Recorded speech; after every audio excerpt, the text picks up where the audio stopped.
good evening, everybody. As always, it's Saturday night, which means we are here live with the Cyber Racing Association's Homes Now Not Later Super Speedway Series, and tonight is a special night. It's been a long season, but tonight we are going to put that season in the books as we are here at Daytona circa 07 with the open truck setup as we do the Homes Now Not Later Championship Series race.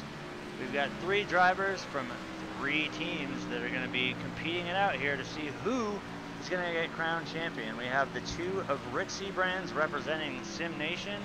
We have the 3 of Paul Servant representing Southern Thunder, and we have the 4 of Justin Levine from Excalibur Racing. So it's going to be interesting to see what these guys do tonight. And I think another thing to note out is that we're not going to be doing any stage racing tonight. Tonight it's going to be 90 laps straight through in the book. So if you fall off the draft, you fall off the draft and you're done. It's all over but the crying, which normal, different. We always see 3 stages, but I think that's going to be an awesome idea here for the end. And once again, the top 3 decided which chassis and which track they were going to run for the final race. And obviously we're here at Daytona with the open truck, so decision has been made as we are reaching the final seconds here in practice. We will advance over into qualifying. And as always, joining me up in the booth, we have Mike Major. How you doing tonight, Mike? Oh, I'm excited, Art. This is I didn't know up until tonight that it was no stages. That gotta take that rule book and just tear it up, because everything these guys have been doing all season now is a whole new ball game, different track, different setup. It's gonna be awesome. I think with the open set though on the trucks here and the bumps, we know how bad this track is as far as bump wise, but I think with the open, we're not really gonna have too much of a problem. It's definitely going to be interesting to see, though, how the setups, and without having the stages, how basically just getting your pit strategy down and staying with your teammates all while everybody's got to fight it out here. We've got 3 drivers going for 1 spot, so it's going to be interesting to see who does what. Right now we see exactly, Art. That's a big thing, is sticking with your teammates. You hit it right on the head there. I think that's going to be the key factor we're going to see here. I think, especially without the stages, knowing that we don't have to race hard the entire race, that we're going to see probably like we've seen all week with the NIS. We're going to see the early laps, everybody go single file and just keep it nice and orderly, and then as the race gets on later, we'll see them start to get a little bit more aggressive, seeing how literally there's only 3 drivers that are going to be going for it, but honestly, if you're driving your race in the league, you're going to go for win regardless. And obviously, if one of the 3 does not win, the closest scoring to the winner out of the 3 will get the champion. Now, the thing that I find quite funny and a little bit ironic is that the 3 drivers that are competing are the 2 truck, the 3 truck, and the 4 truck. It's just a little bit of irony there.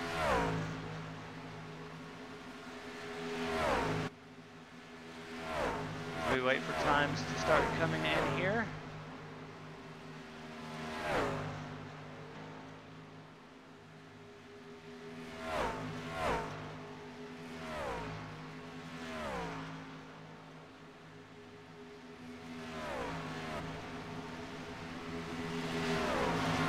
We get a look here at the 12 of Evan Black rocking the PTR TV. They do the Monday night series that me and Mike actually run in, which is a lot of fun.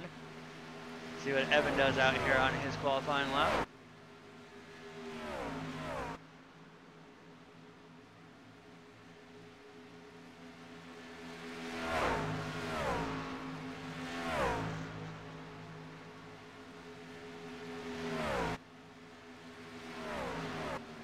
His first was a 59.88. Let's see if he can better that time.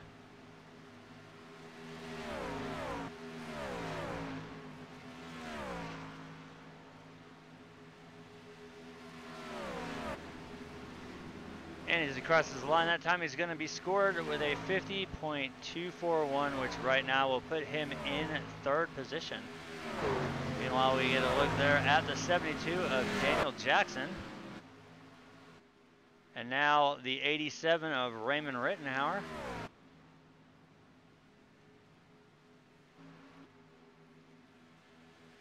there we see one of the 3 trucks there for a second, the 2 of Rick Seabrand's, as we see there, the 88 of Gregory Thompson.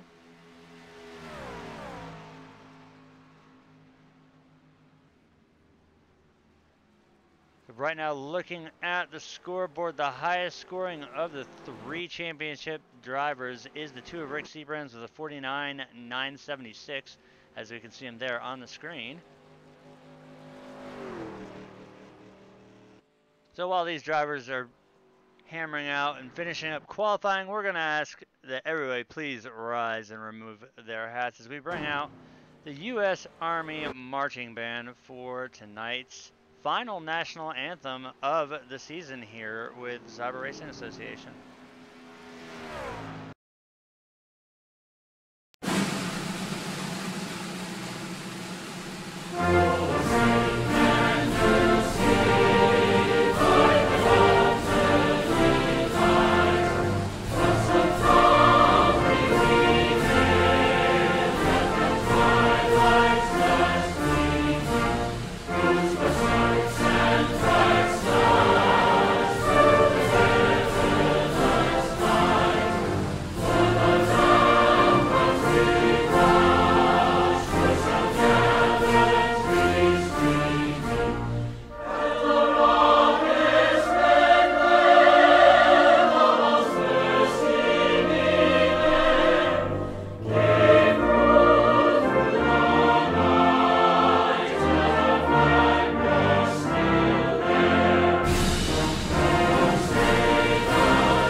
Amazing job as always, which leads us into tonight's final starting grid. And interesting, while the anthem was going on, a final time got laid down, which will put the 4 of Justin Levine on the pole tonight. He edged out Raymond Rittenhauer, who will be starting in 2nd position tonight.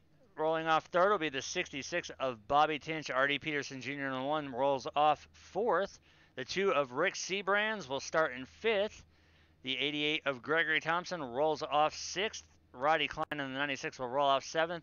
The 3 of Paul Servant, the final of the championship 3, will start in 8th position. 9th goes to the 72 of Daniel Jackson, and the 18 of Gary Champion will round out tonight's top 10. Dana Osborne in that 8 machine will roll off 11th. The 29 of Matthew Welzenbach will start 12th. Corey Silva, another PTR TV driver, will roll off 13th in that 24 truck. Evan Black, his teammate, will roll off 14th in the 12 truck. Thomas Labar in the 99 rolls off 15th. The 54 of Chris Akers will start 16th tonight. Jim Peterson, series sponsor in the 58 truck, will roll off 17th. The 35 of Sawyer Ott will start from the 18th position. The 19th spot goes to the 20 of Michael Coe. Rounding out the top 20 will be the 62 of Zachary Hale. The 98 of Michael DeGroat will roll off 21st. Steve Rosser in the, let's see what number he is. He must be a triple digit. The 111, he will roll off 22nd. And that will get tonight's gridding underway as these guys are getting ready. Mustang pace cars should be getting ready to take off a pit road here anytime soon. And with everything being on the line here tonight, no stages, this is definitely going to be an interesting race. It's going to see teammates working together. We're going to have to see how the early stage of this race goes and see if it's going to change anywhere when these guys decide the first set of green flag pit stops are going to come. We're going to have to see how big the bumps come into play here, with this track being notorious for probably the most bumpiest circuit ever, which is why iRacing rescanned it. But I think tonight they picked the right truck and the right track to bring this season and end it with a bang, and hopefully not literally.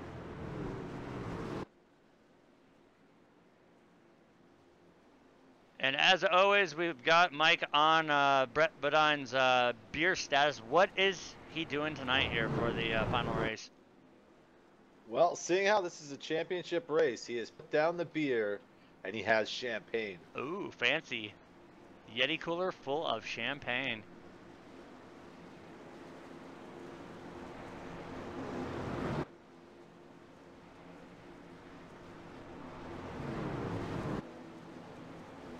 As they make their way through 3 and 4, the pace car will drop down on a pit road, and Justin Levine will lead us into the start of this race here. So once again, the 2, 3, and 4 trucks are the top 3 that are going to be fighting for the championship tonight.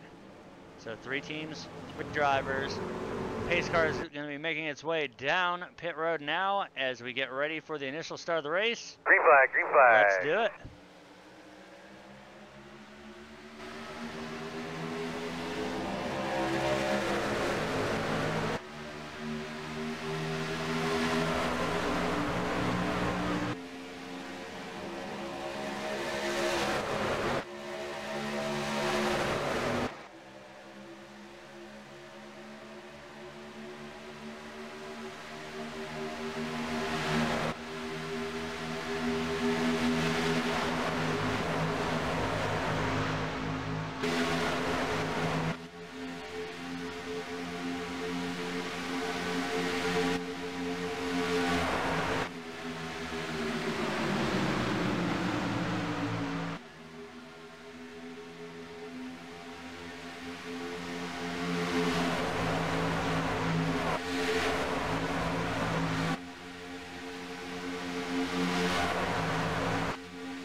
And as always, folks, we like to give you guys the crank it up camera there for the initial start and every restart, so you guys can feel the rumble, turn the speakers up, and enjoy just the raw sounds of these trucks as they're now working lap 3. They've got 2 in the books, and as it stands right now, we've got Justin Levine leading one and the 87 Raymond Rittenauer leading the other, as they are 2 by 2 as far as we can see.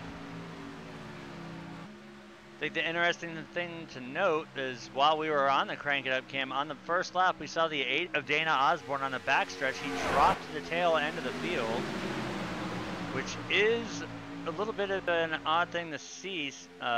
We would have figured he would have been up there trying to get up to the back bumper of the 3 truck, his teammate Paul Servant, but as of right now, Dana's going to be riding around in the back. And that time at the line, it'll once again be the 87 Raymond Rittenauer leading it. As we see the 66 tucked in behind the 4 there, that's Bobby Tinch. And the 1 of Artie Peterson Jr. on the outside behind the 87 Raymond Rittenauer.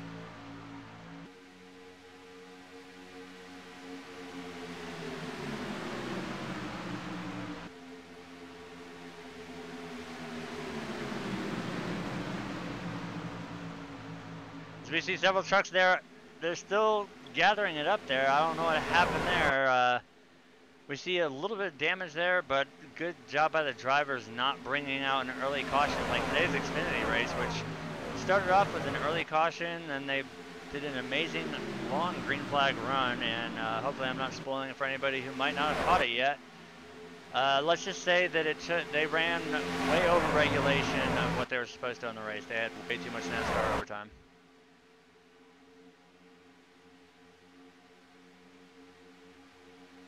Alright, so it looks like the 4 of Justin Levine has a little bit of damage, as well as the 2 of Rick Seabrand. Those are both contenders, as we can see right there on the back of the 4 truck. He does have some damage to that machine. Right behind him is the 3 of Paul Servant. That is another one of the championship 3 drivers. And the 2 of Rick Seabrand's was also involved with a little bit of contact. He is the 3rd driver. You can see him down there, 4th truck on the inside line. Just in there with a little bit of right front damage. As we see the 87 Raymond Rittenhauer got loose coming through there. So he dropped down on the apron. That will open it up for the 88 of Gregory Thompson, the 29 of Matthew Welzenbach.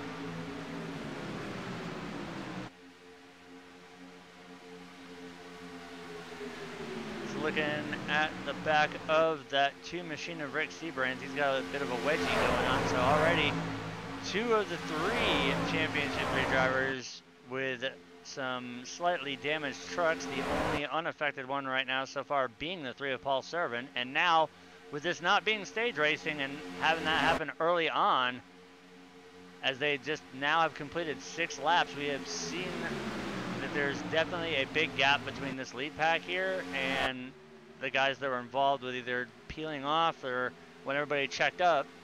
So the caution didn't come out.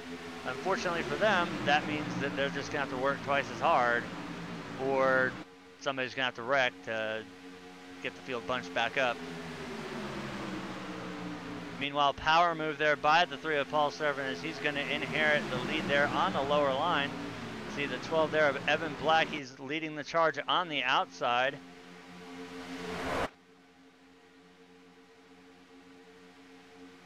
And as they come to the line this time, it will be the 3 of Paul Servant leading that lap.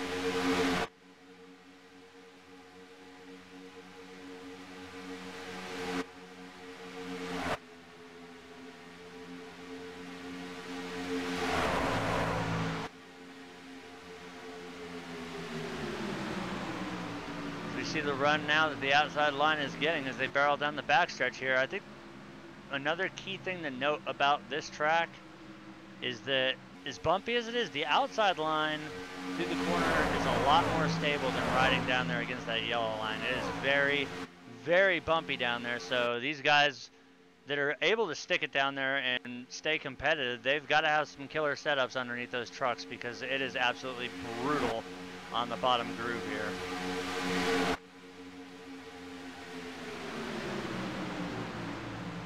As Paul gets his 2nd lap of the night there in the books, he's still being challenged on the outside by the 12 of Evan Black. Behind him, we have the 35 of Sawyer Ott.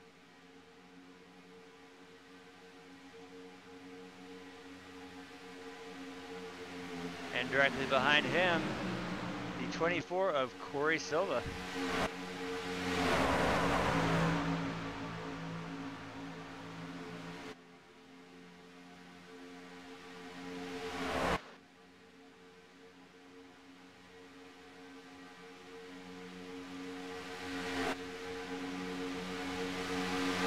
Now you gotta wonder, with all these trucks that have already gotten some bit of damage on them, when is it time to pull the trigger on that fast repair? I know that's the one lifeline you got, but with this not being broken up into stages and not having a mandatory pit stop, these guys don't have time to really come down and get the little bits of damage repaired. They're gonna have to either choose to do it during a green flag pit stop, or if they get lucky enough and that yellow flag waves. Until then, they're gonna have to ride around with damaged equipment. And as it's a battle at the line, the 3 of Paul Servant will barely edge out the 12, as right now we see that outside with the run. The 12 of Evan Black was clear, did not make the move down to the bottom. I think he's trying to bring the 35 and the 24 with him. We can see some damage there on the back of the 18 of Gary Champion and that Interstate Batteries Toyota Tundra. Man, it seems, Mike, that we talk about it all the time. Gary has to have some of the shittiest luck in the league. Every time, he could be a half a lap away from it and somehow he ends up somehow involved in it. Yeah, every time. It's him and Bobby. Those two just have the worst luck I've ever seen in a league. Those two right there, hands down. And it's so unfortunate because, I mean, I've raced with Gary, I've raced with Bobby. They're amazing drivers. It's not like they don't have the car control. They don't have they're great. It's just they just have the world's worst luck when it comes to not being able to avoid things.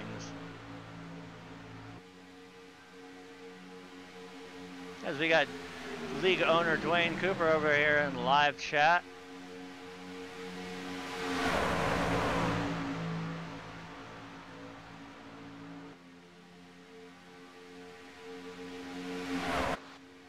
So right now they're doing better than the Xfinity race today. We have gone 12 laps and we have not had that caution flag yet, so that's a good thing. We're doing better than real life so far, but the Xfinity race pretty much looked a lot like one of the NIS's or a B Open or B Fixed, whatever your poison is this week, seeing how all the official series on iRacing was at Daytona. And after running, was it 3 or 4 NIS's?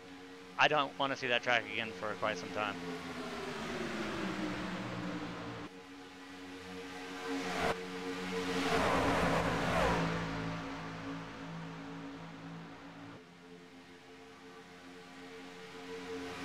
They come to the line. Who will it be this time? Will it be the 3 of Paul Servant, or will it be the 12 of Evan Black? It looks like it'll be the 3 once again. That'll be his 6th lap lead of the night.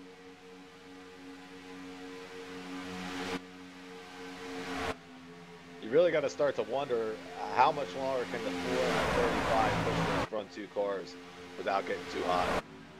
That, I think, is the biggest thing. You just struck on it right there. We don't know what these guys are running for tape, and with the way that these guys are pushing, you can't really breathe the truck very well on this track, especially in the corners with all the bumps and everything. So that pretty much narrows it down to either trying to breathe it in the super stretch here through the tri-oval, or just peaking out on the back stretch, but that's not really enough time to cool these trucks down enough.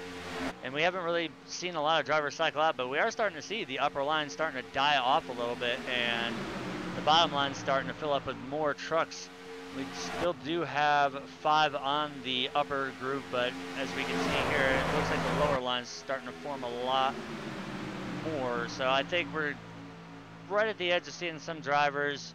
They might be taped down a little bit. I know that the track temp is 103 and the air temp is 78, but when you're behind one of these trucks, inside that dirty air, as right now only the 12 and the 3 are punching through that clean air, the rest of the field is all driving through that dirty air. It does not take long to get one of these Camping World trucks up and almost flashing on the oil or water temperature gauges. We see the field is going to be catching some lap traffic here within the next lap or so.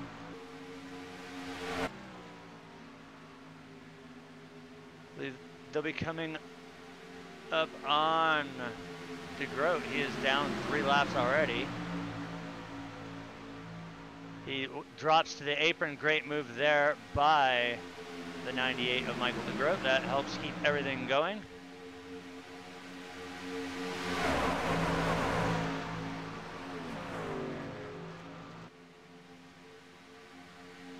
And once again, it'll be a battle between the 12 and the 3 as they get to the line. It will be the 3 of Paul Servant again leading another lap here.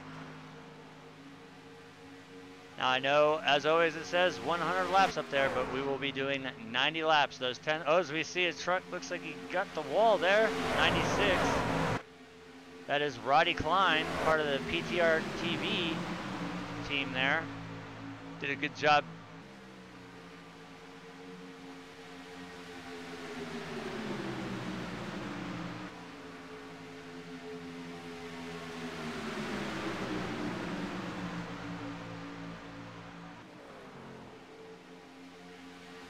And we see pit stops. We see the 3 of Paul Servant and the 8 of Dana Osborne, as well as the 87 of Raymond Rittenhauer. They are making their way onto pit road. So, oh, the 8 of Dana Osborne there, we saw him lock it up, and he got a little bit too much on the binders. He looped it there on the entrance to pit road, so hopefully he didn't make contact with the wall there. As we see the 3 there of Paul Servant, is he just going to get a splash and go? Is he going to get tires? He is down and away.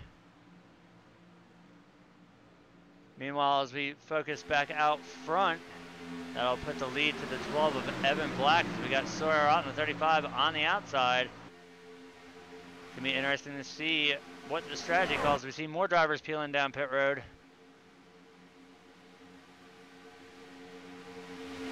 The 29, the 88, the 54, and the 96 off track again. And leading that lap will be the 12 of Evan Black. That's his third lap of the night led.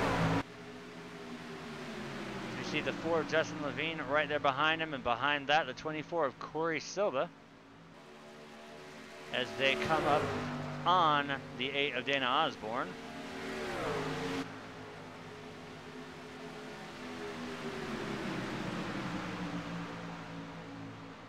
You see the 8 going high. Everybody's going to drop down low. We should start seeing everybody peeling off. As we do, we've got the entire lead pack coming down pit road. Let's hope everybody can get on there without incident. And it looks like everybody will do so. We saw the outside commitment cone get hit, but other than that, these guys made it down clean as the 12 will lead us down pit road. As we see when it cycles out to who the lead will be.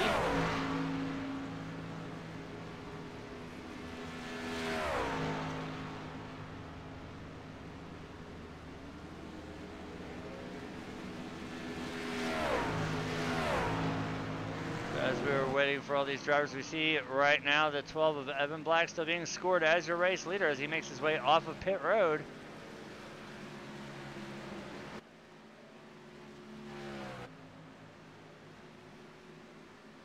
Now these guys have got to make it around the extra bumpy bottom apron here and blend in on the backstretch as we see more of them start to make their way off of turn 2 back out onto the track. So here we see the contenders that should be coming up to try and snatch that lead. Right now, Evan is holding on with a sizable distance there. But right now, I think that's going to hurt him in the long run if he can't get hooked up with somebody, because the rest of these guys get all hooked together. They are going to blow by, but no contest at the line. Score another lap led. Now we have the 29, the 54, and the 88. They're all hooked up, so watch them go to the outside. All 3 of those drivers being out of the Radical Racing camp. See what happens when they make it to the back bumper of the 12 truck here. As right now he is sitting lone duck in that Primetime Racing machine. Here comes the 29, the 88, and the 54 as they're going to go obviously to the outside.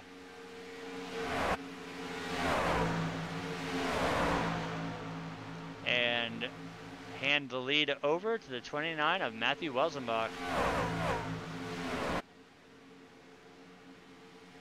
As we look at that second pack back there being led by the 35 of Sawyer Ott. We also have the 99 of Thomas Sabar, the 1 of Artie Peterson Jr., and the 66 of Bobby Kinch in that. So right now, Evan is kind of in a rock and a hard place. The lead pack has just passed him. Now he's going to fall victim to the second pack here. They have 2 options, either A, drive around him, or B, pick him up, as some of these trucks do have damage, pick him up and then have an additional truck to get going and try and catch this lead pack. Because as stated earlier, we are not doing any stage racing tonight. This is going to be 90 laps consecutive, no stopping. So let's see what the second group decides to do here as they catch the 12.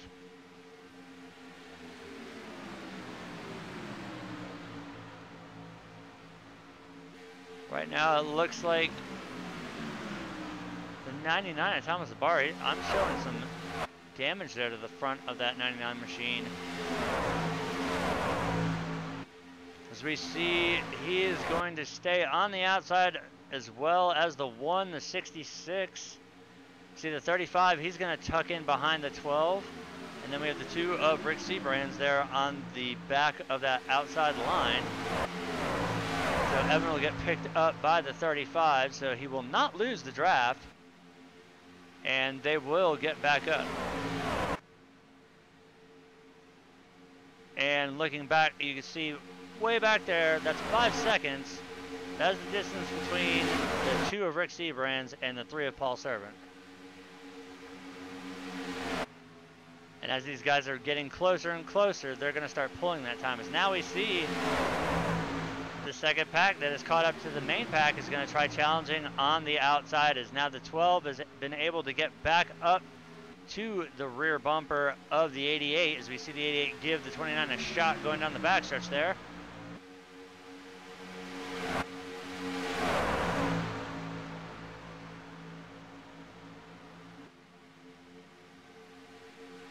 As they come around this time, who's it going to be? Is it going to be the 54 or is it going to be the 29?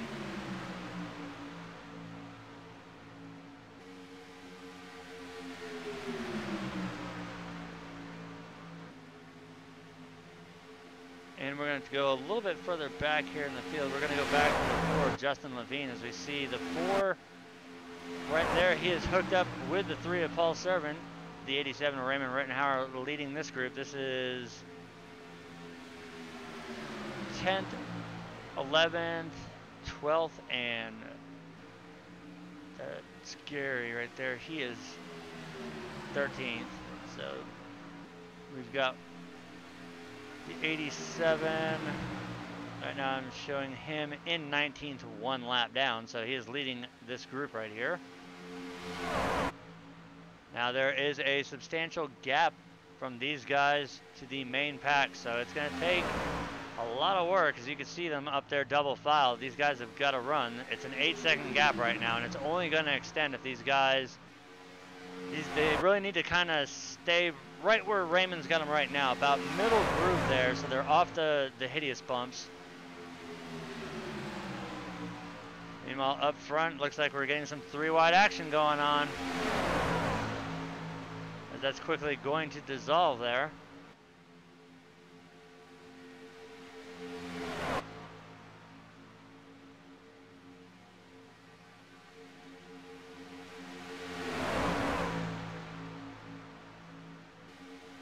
You see that high line trying to form.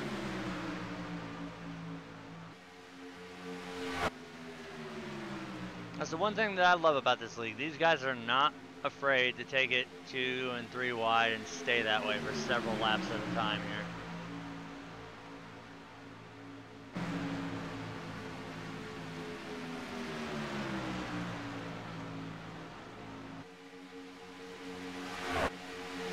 Guys, barrel through 3 and 4 here. It's going to be a battle once again as to who's going to be the fastest. Right now, the low side with the advantage, but we always see that outside get the run from the exit of the corner off, but this time by it'll be the 29 of Matthew Elzenbach leading another lap here.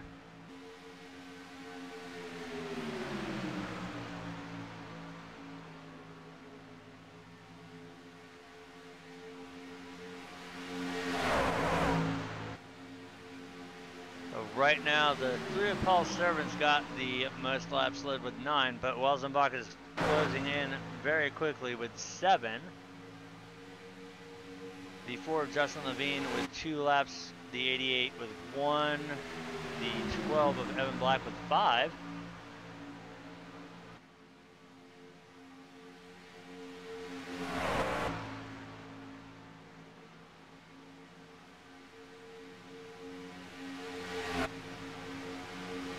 See that outside line there making the run. Score the first lap led of the night for the 54 of Chris Akers, as he was able to edge out the 29 of Welzenbach that time by.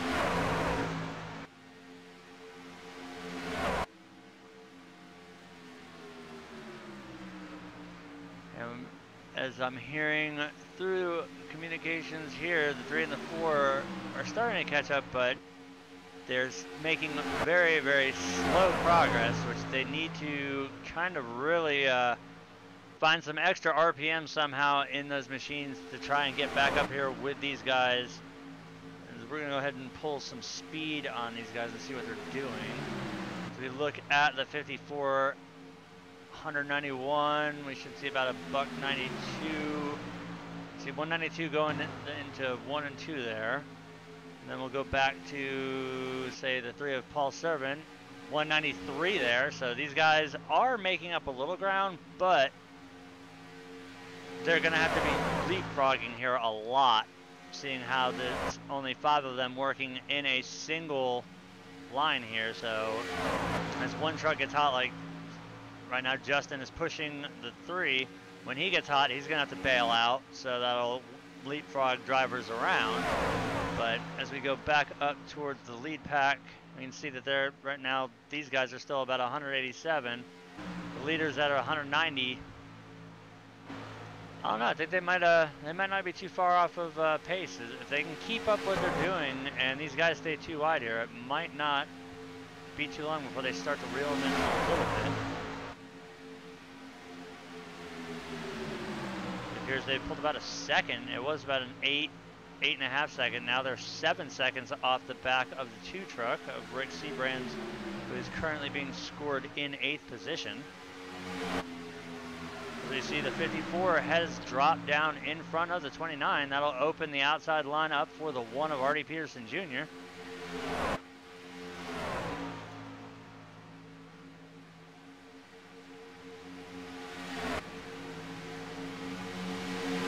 And at the line, score a lap led for the 1 of Artie Peterson Jr.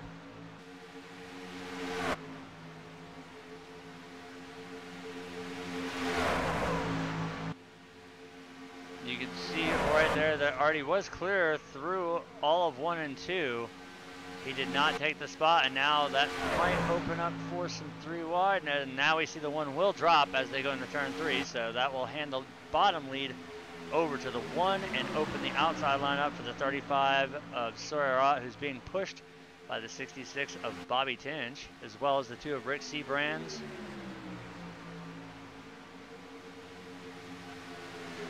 And at the line, it'll be the 35 of Sawyer Ott leading his first lap of the night, as he's able to drop down in front of the 1 and clear him. That opens the outside for the 66. We're seeing now that the high side here is starting to dissolve as they're getting past the guys on the low line here. As they go into turn 3, you can see the 2 and 66 were clear, and they still are clear. They're both going to make their way in front of the 35. So that will stick Bobby Tinch out front on the bottom as they drag race to the line. They have the 99 and the 12 on the outside line, but at the line it'll be the 66 of Bobby Tinch leading his first lap of the night. So another lead change in the books here, as we are currently working lap 34 here at Daytona Motor Speedway.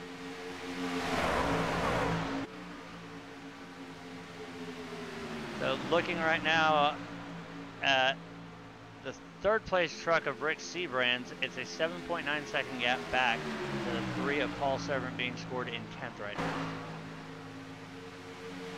And now they're starting to lose time as these guys are starting to get more single file. I think they realized the fact that they can group up like this. And we see the 3 of Paul Servant will be making his way down, as we see the 58 of James Peterson, a couple other drivers making their way down. Also on pit road will be the 3, the 4, and the 62 on pit road. And the 18 of Gary Champion. So drivers once again making their way onto pit road. Another key feature to note here about the old circa 07 Daytona track is it is extremely aggressive on tires.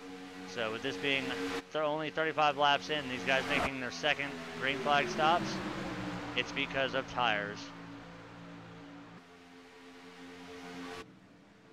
So we see everybody here in the lead pack is going to stay out, but at the line, who's it going to be? The 99 or the 66? It'll be the 66, I believe. Actually at the line, yep. So now, as we look at the lap lead counter, there's not too many that are showing zeros. So we've seen a lot of lead changes going on. As we pull up a brief summary here, we've had 0 cautions so far, 16 lead changes with 35 laps complete. Right now, Bobby Tinch is your current race leader. Top 5 consisting of Bobby Tinch, Rick Seabrands, Thomas Labar, Evan Black, and Sawyer Ott. So we see some of the back of this pack here coming down. We've got 3 trucks making their way onto pit road. That'll be the 54, the 88, and the 29.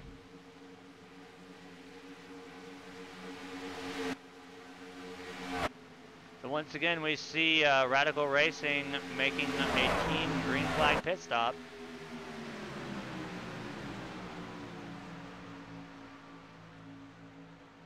I would like to note that Radical Racing, there's more than just one championship on the line tonight. There's not only the driver championship, but there's also the team championship. And tonight, Radical is trying to make the move to get the team championship.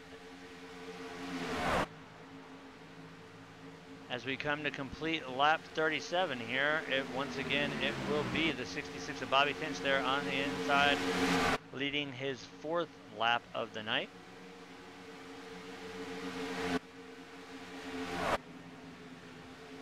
So far, so good. We saw a little bit of a rocky start.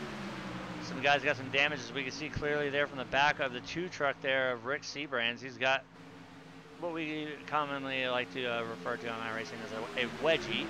You can see the nose damage there on the 99 machine of Thomas Labar. Not severe enough for these guys, and we should see the 1 of R.D. Peterson Jr. making his way down pit road this lap, as we see the lead pack is all going to drop down here. You see it looks like the 99 clipped the inside commitment cone there. We've got the 12, the 66, the 99, the 2, the 35, and the 1 here down on pit road.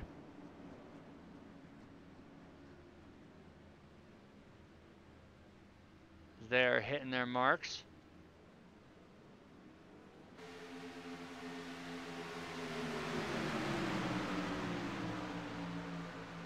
You know, as we look right now at the 54 of Chris Akers, who's being scored in 7th position.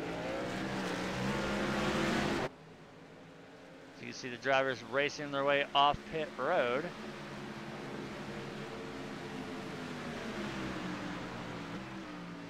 These guys have to do a very, very critical job to stay below that yellow line. As you can see these guys, the lead pack coming by at full speed, double file, hugging that yellow line. So they have to take extreme amounts of caution to stay below that yellow line and avoid washing up the racing surface. As right now this is the lead pack with a couple stragglers in it.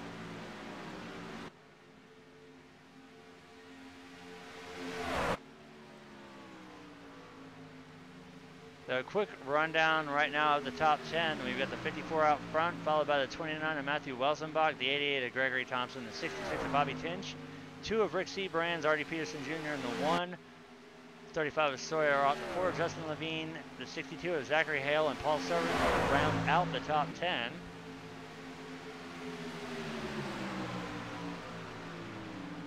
And between the 2 and the 4, there is a slight gap here.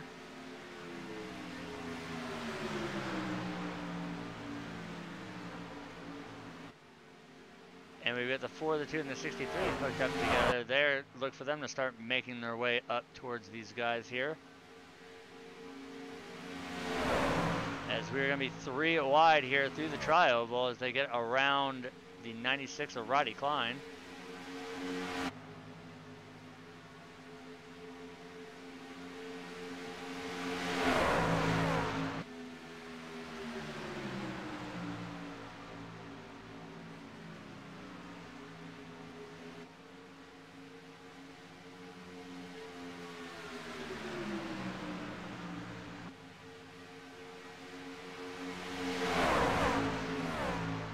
As we look through the truck list here, we do have 3 retirees from the race. The 87 of Raymond Rittenhauer, the 24 of Corey Silva, and the 12 of Evan Black. So it looks like the PTR TV team has decided to take their trucks to the haulers, as well as the 87 of Raymond Rittenhauer, as he throughput earlier and has not connected back to the sim. So 3 trucks behind the wall.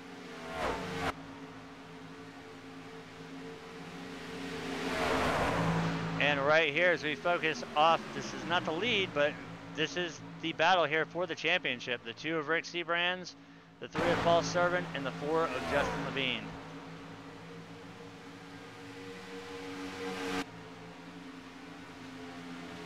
Right now, you see this 2 down there on the inside line. He is in 7th position right now. The 4 of Justin Levine being scored in 5th, and the 3 of Paul Servant being scored in 8th, but he'll now move up to 7th as he has made it around the 2. You see these guys are making their way up closer and closer to the front pack here. Now, we've got 3 different battles to be watching tonight. We've got the battle for the championship, we've got the battle for who's going to win the race, and then we also have the battle of who's going to win the team championship. So there's a lot to cover here tonight in the season finale with the Cyber Racing Association's Homes Now Not Later Super Speedway Series.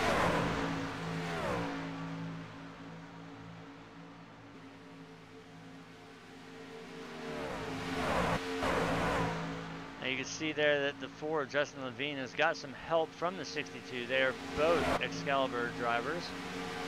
You see they make their way around the 96 of Roddy Klein. So there is still one PTR TV driver out there. That would be the 96.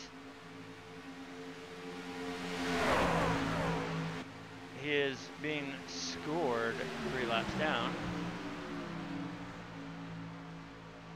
So right now, if the caution were to come out, the 58 and series sponsor of this series, which derp, the 58 of Jim Peterson right now would receive the lucky dog. As we've got him, the 20 of Michael Coe, the 8 of Dana Osborne, the 72 of Daniel Jackson, all being 1 lap down. And then we have the 111 of Steve Rosser being shown 2 laps down. Roddy Klein on the 96, 3, and the 98 of Michael DeGroat 5 laps down. As there are 19 trucks remaining out of the 22 that started tonight. Meanwhile, out front, Matthew Welsenbach in the 29 is still leading, but right now we are focusing on the championship battle here as we have all 3 of the drivers all huddled up in this pack right here. And all inside the top 10.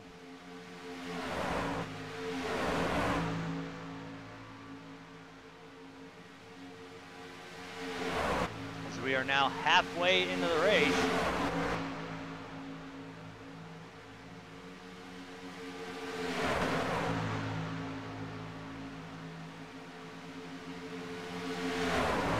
I think to keep this the luck going right here, while we have, and I'm knocking on wood while I say it, while we have all this non-stop green flag action and we won't have pit stops coming, we're going to cut to a very quick sponsor break here and return with the action here at Daytona International Speedway.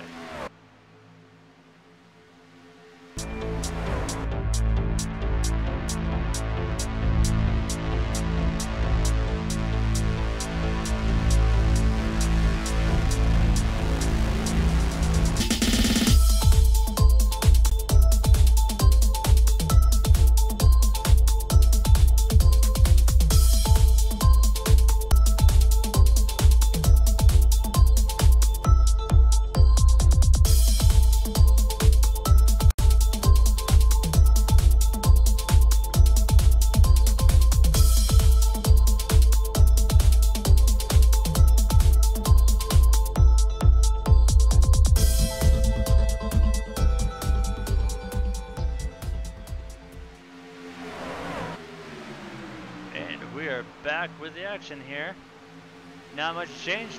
Luckily, we're still under green flag.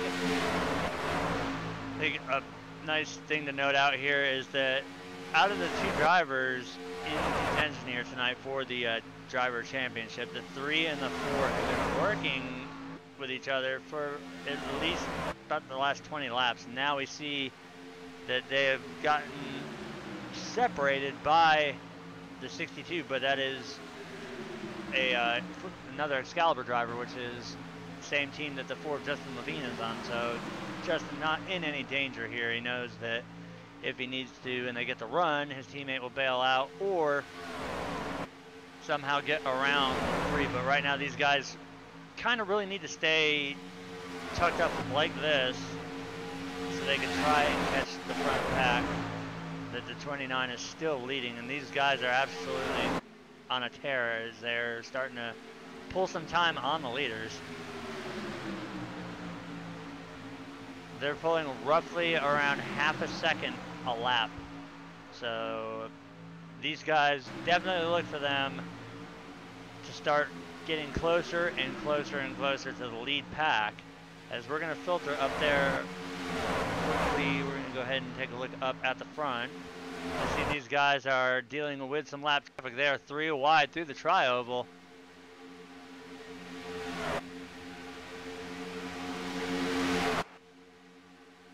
You see the 18 there of Gary Champion. They backpack with our champion drivers. Took another 3/10 off that lap.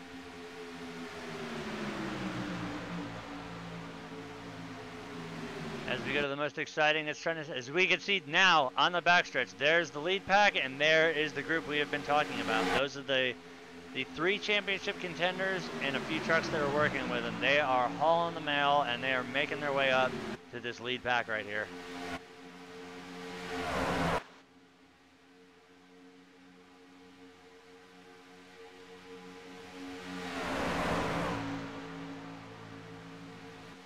Looking at the laps right now, clear the leader is going to be the 29 Matthew Welsbach with 16 laps led. And that time by our championship pack shaved off another 4/10. Oh, as we saw there, it looked like that was the 98, got a little, looked like he was going to drop down to the bottom and then had to think twice about it, so he's going to stay there on the upper line. These guys running double file, it's kind of hurting them a little bit, but they have no choice seeing how there's lap traffic and there's lead pack traffic here. So as we can see, that second group of trucks is getting closer and closer every time they come around to the flag station. It is 39 laps to go here. These guys are just, I gotta say, Mike, these guys are absolutely ripping the lap time drop here tonight. We are only 55 minutes into this race here, and they have already destroyed half of it. This is amazing. I mean, I'm usually a very talkative person, but I got so much I'm trying to watch and pay attention to. It's nuts. I mean, this backpack, the 3 to 6, 2 to 4, the 35 to 66, the 2 and the 1, they are on a move. They are going to be at the back of this pack in no time. And now you guys out there might wonder why you always hear me talking. That is why. Mike is my eyes and ears. He is constantly feeding me pertinent information throughout the entire race about what's going on, who's doing what, where it's happening, and Mike's not getting a break tonight. He's definitely he's getting used real good tonight as we're seeing one hell of a race here. And now it's a 2.5 second gap, so they're absolutely nailing it. 3 will be coming down pit road this time by.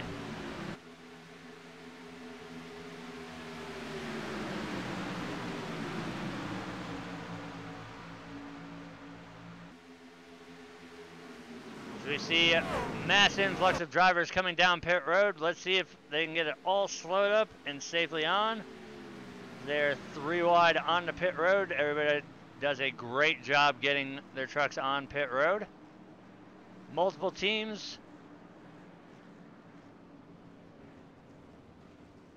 Let's see who gets the race off of pit road. As meanwhile, out front, it's going to be the 66 of Bobby Tinch leading it. The 2 of Rick Seabrand stayed out. Now, that'll put Rick right now as the highest scoring driver of the championship 3.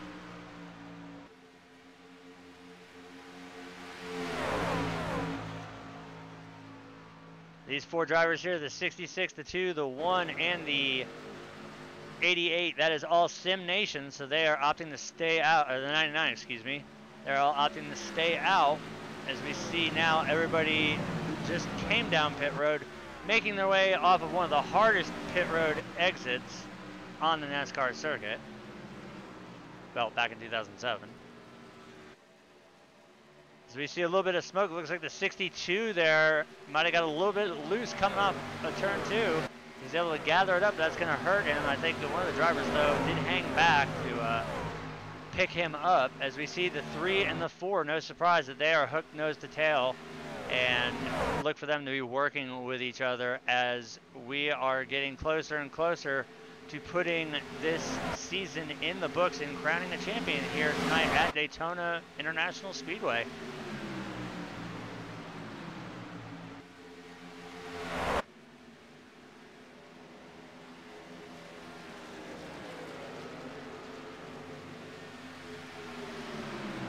Take a look there at the 88 of Gregory Thompson being scored in 8th position right now.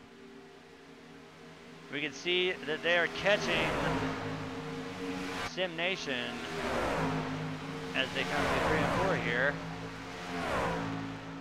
The 3 of Paul Servant and the 4 of Justin Levine still working together. The 2 of Rick Seabrands being the second truck there. Well, third truck on the inside. He is going to be in danger here now of getting passed by the other 2 chase drivers.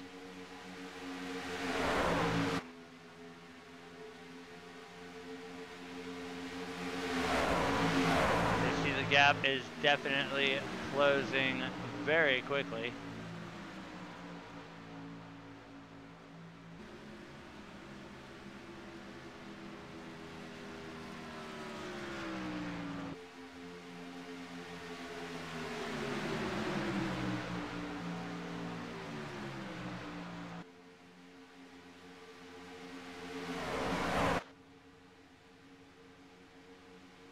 Noticing I see a familiar name and a familiar truck, the 8 there of Dana Osborne. He is not on the lead lap, but he is the teammate to the 3 of Paul Servant. Both of them are Southern Thunder drivers, so if the 8 can get to the back of the 3, we might see a little bit of a strategy switch up here.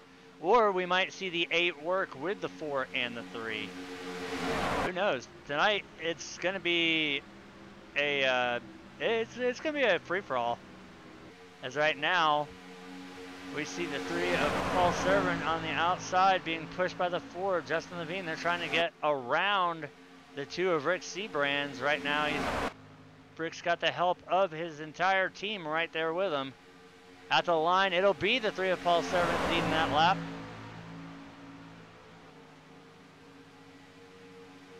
Let's see if Paul stays with the 4 and brings him with him, as the 3 was clear to drop down to the bottom line.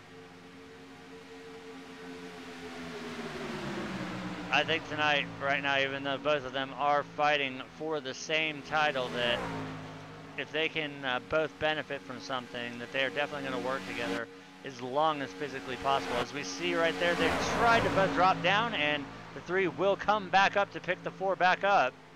So that does show that the 3 and the 4 are working together as a team right now to try and stay ahead of the 2 truck.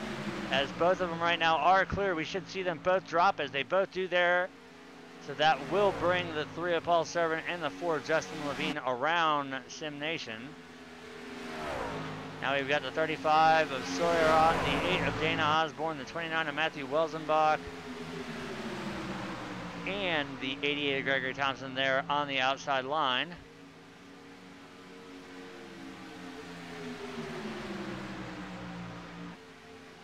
So with 32 laps remaining here, these guys will have to pit one more time, as we see the 54 there of Chris Akers. He is about to go a lap down here, as we will be 3 wide through the tri-oval once again here tonight.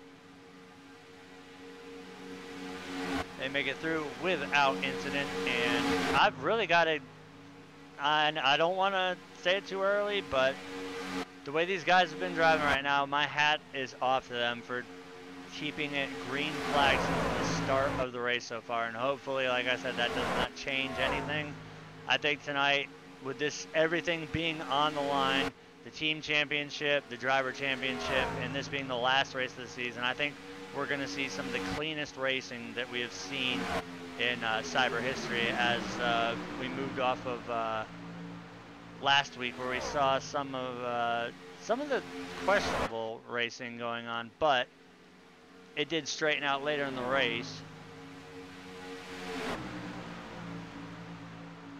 And once again, last week was also another fight or die. It was the championship 3 who made it into the final race here.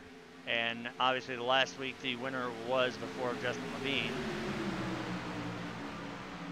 as he does have 2 wins this season. I do know that.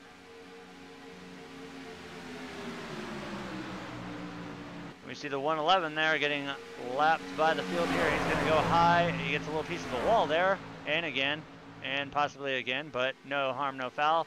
He's going to drop back down to the bottom, and don't think Paul's going to have anything to worry about, as he's going to lead another lap here tonight. That'll be his 14th of the night. He's got 4 more to make up on the 29 to hold down the title of most laps led, even though there is not a bonus point for that.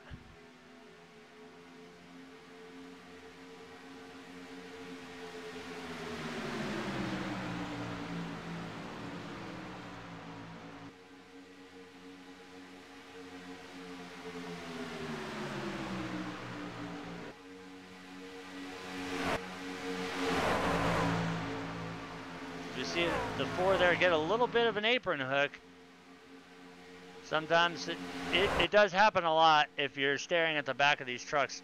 All you literally can see is the tailgate, and with this track being as bumpy as it is, and the way these trucks, the spoilers come straight out to the end, unlike the Xfinity cars and the Cup cars, how they changed the rear spoiler on it, you can't really see anything. So it's very easy, especially even if you're just trying to move your truck a little bit, if you peek down and they're already running pretty low, it's very easy to get your left sides down below the apron. And we did see that little bobble there by the 4, but it doesn't look like it's affected anything, as we see the 8 of Dana Osborne there on the back stretch making it through wide. It looks like he's gonna cycle to the back. He was pushing, so guarantee he had to step out and breathe that truck. But the 8, definitely a strong contender, as we've seen him all season, along with the 3 and the 81 of Mark Jorgensen Jr., who is not in the field tonight.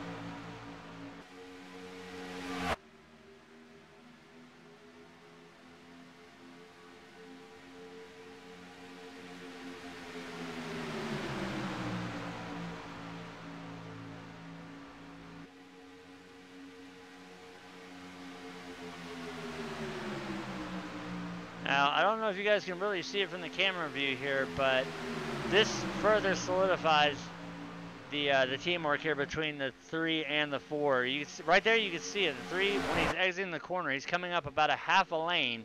What that is doing is that's allowing the 4 to breathe his truck so he can stay glued to the back bumper of that 3 machine and keep these guys at speed. Like, you can see it there on the outside line with the 35 and the 29. They've got a little bit more leeway because they have the outside line up to the wall. They can do whatever they want. The inside, they're trapped down on the bottom because they have the inside line. They'll come down to do the side drafting in the corner. So smart move there by the 3 of Paul Servant, leaving about a half a lane gap so that Justin can get the air through the air intakes on that Toyota Tundra and keep that truck cool enough to where they can do what they're doing exactly right now, where just the 2 of them alone are pushing out past the first truck on the outside line.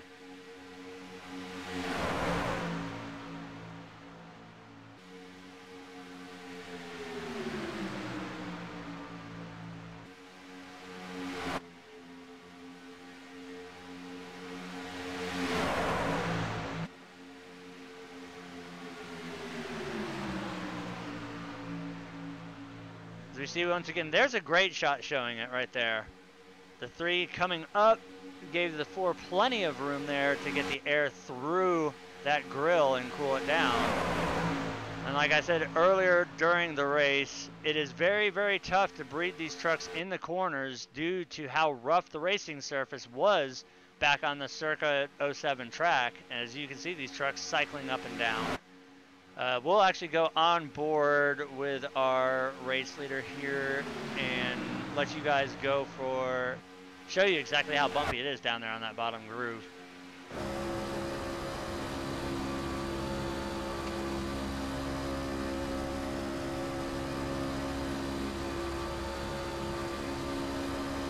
And we're also going to go on board with the 4 to show you the breathing, how the 3 comes up right there. You can see Justin straddling down there on that line.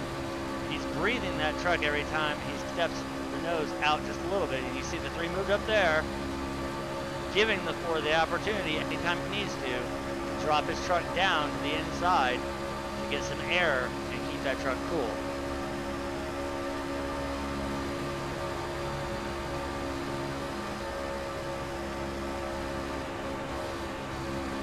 And for the banking, as we ride on the gyro cam here, you watch the transition from the backstretch into turn 3 and then the slight bit of banking that there is through the trial, as well as how bumpy it is. This camera does a great job as well.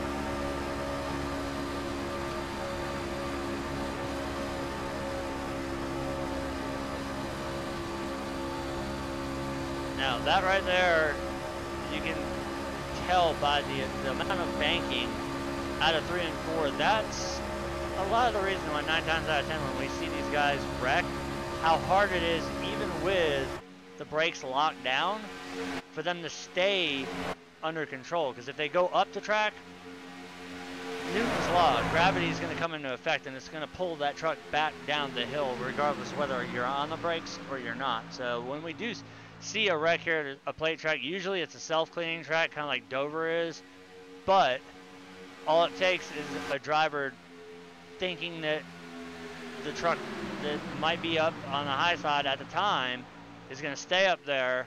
He'll shoot down low, and then gravity comes into play, and the truck that's either on the brakes or sliding sideways will come back down the track, and we've seen multiple times that leading to a multi-truck accident or a multi-car, because these guys do switch it up every week between the K&N on a fixed setup and the Camping World trucks, the open setup, which we're seeing here tonight.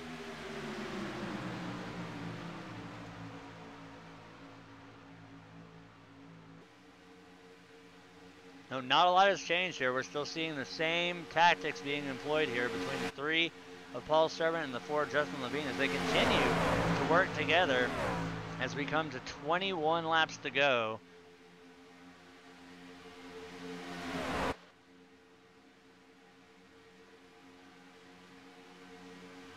Right now, as it stands, position-wise, it's 1st, 2nd, and 5th for the championship. Now, these guys are going to have to come down pit road one last time, I do believe.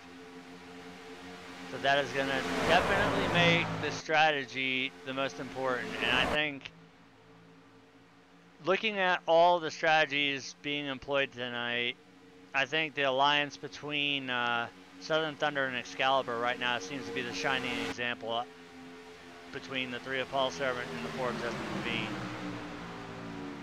They may be on different teams, but these guys definitely have made one hell of a gentleman's agreement, and they are sticking to it so far, as they have been hooked nose to tail for the longest time as they continue to do so on the bottom line. Of course, last lap, it's every man for himself, or when you can get the move. It's pretty much going to come down to these final sets of pit stops, and if it stays green flag all the way or not. I'm hoping it does. It'd be awesome to see a green flag. And where it is, we will see the 3 truck coming down pit road this time. So let's see who all comes behind them. So your leader, the 3 of Paul Servant, will be making his way down pit road for his final pit stop of the night. We see the 4 of Justin Levine. He is going to come along with it. I do believe the 29 and the 88, they will also come down. So strategy still in play here between the 3 and the 4. They are still going to work with each other, as right now the 2 of Rick Seabrand's staying out on track with his teammates from Sim Nation.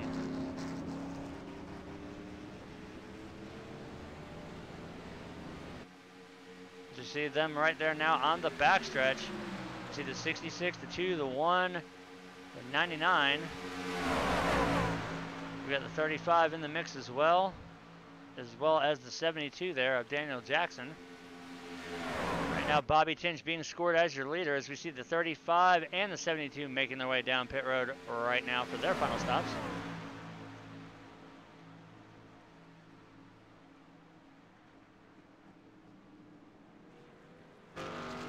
And it looks like the 8 of Dana Osborne looped it coming off of pit road. Oh, wow. Appears we've had a little incident on track that did not trip a caution. The 8 and the 62 contact coming off of pit road, but no caution. We will stay green flag here as out front it is the 66 of Bobby Tinch pulling the 2 of Rick Seabrands around this 2.5 mile speedway here, as now we see Sim Nation making their way down pit road. So now everybody making their final stops of the night as we see contact between the 99 of Thomas Labar and the 1 of Artie Peterson Jr. there. It looked almost for a minute like the 99 was going to hit the wall there, but he was able to correct it and keep it off. So right now leaders are still on pit road here.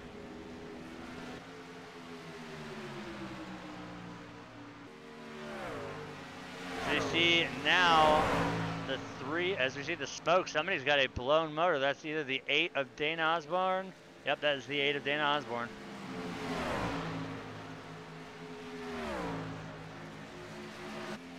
So that was a 2-truck casualty there, the 8 of Dana Osborne and the 62 of Zachary Hale. As we see right here, we've got the 3, the 4, the 88 and the 29 all working together here. As now, are we going to see a little bit of a different strategy now as we've got a truck separation between the 3 and the 4? Are we going to see the 29 of Welsenbach? Is he going to work with the 4 of Levine and see if the 88 of Thompson's going to work with the 3? But I know the 29 and the 88 are teammates, so this could be interesting. As we see now, the 4 and the 29 are going to go to the outside, but not able to make it stick, so they will return to the inside line. But this is what I predicted. I think we might see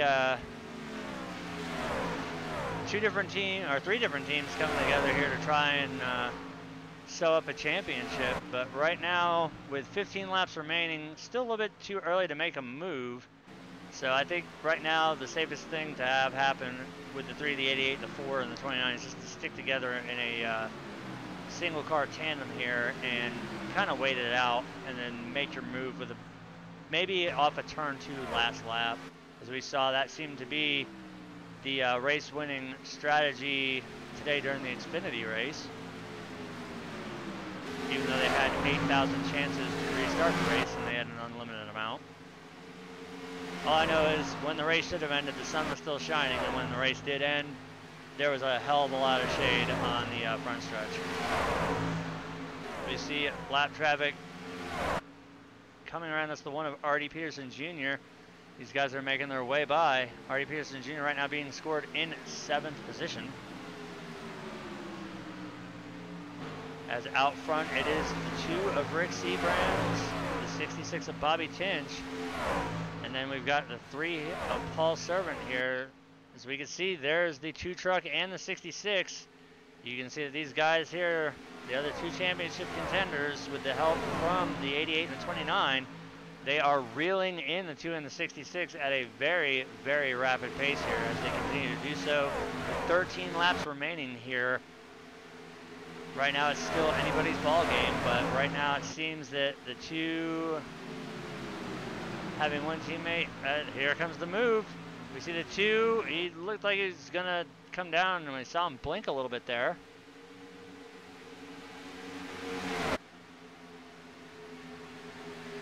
As a matter of fact, I don't see the 2 period. I think we might have had a serious upset happen here. Well, I don't see the 2 of Rick Seabrands. He might have throughput through the race, which would make Oh, big breaking news here. The 2 of Rick Seabrands is throughputting right now, so that means it's going to be down to a 2-truck battle here for the championship. It's going to come down to the 3 of Paul Servant and the 4 of Justin Levine. That is the worst thing to have happen to you, especially knowing that this is the last race of the season and you are in the championship hunt.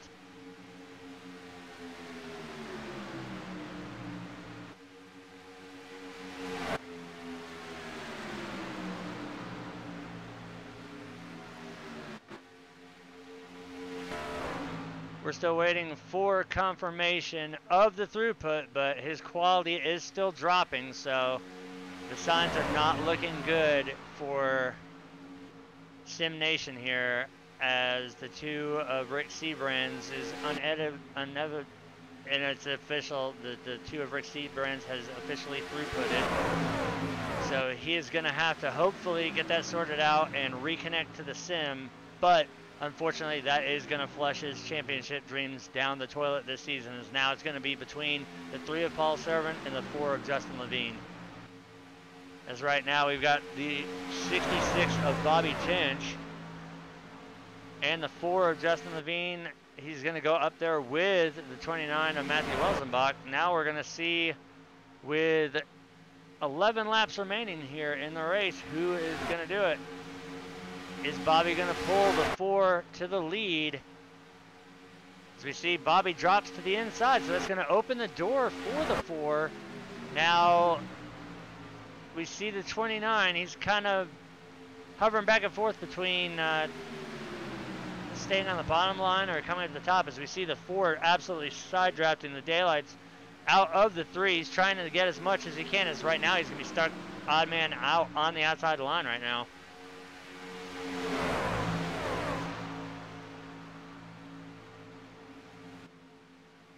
And as they come out of turn 4, we see the 29 come back up to help, I think. Right now, Justin needs all the help he can get.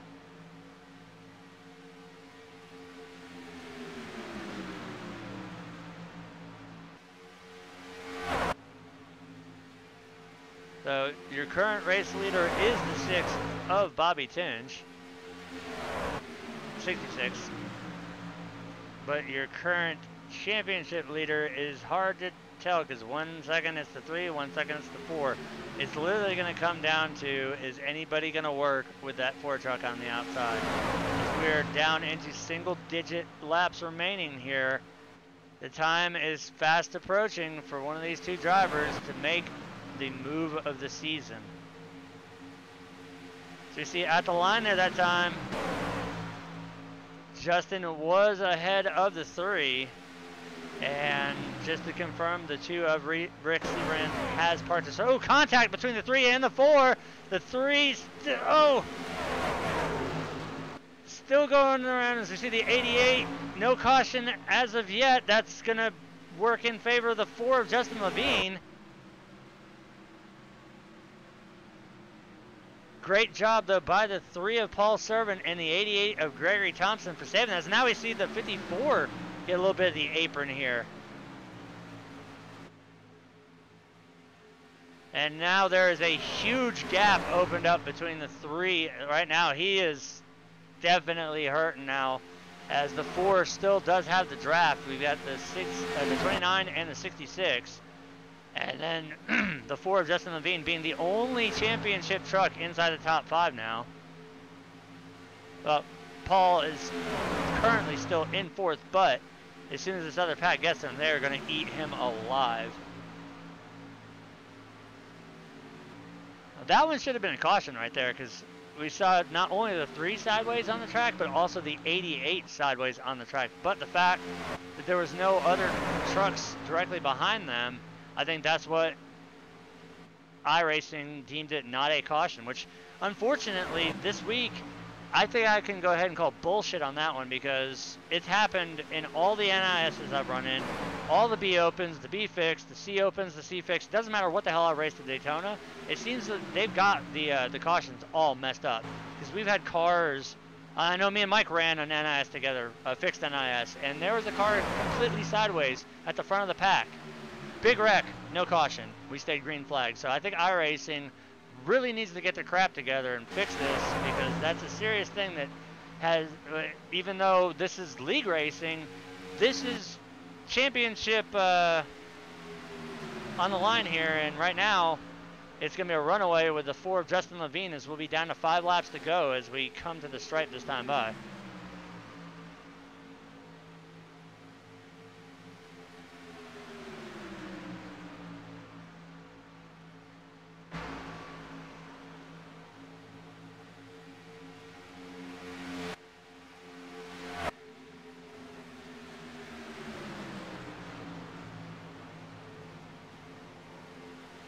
There will be a caution. We have a caution on the track. This is going to be a game changer. So we see the wreck on the backstretch, the 99 of Thomas Labar and the 35 of Sawyer Ott. Let's go ahead and take a look at that, though. We're going to go with the 99 of Thomas Labar and take a look at that.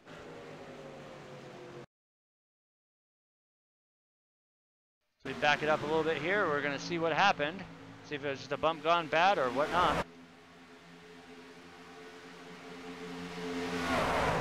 You see coming out the... Oh, we see the 20 there, Michael Coe. He gets the wall a little bit.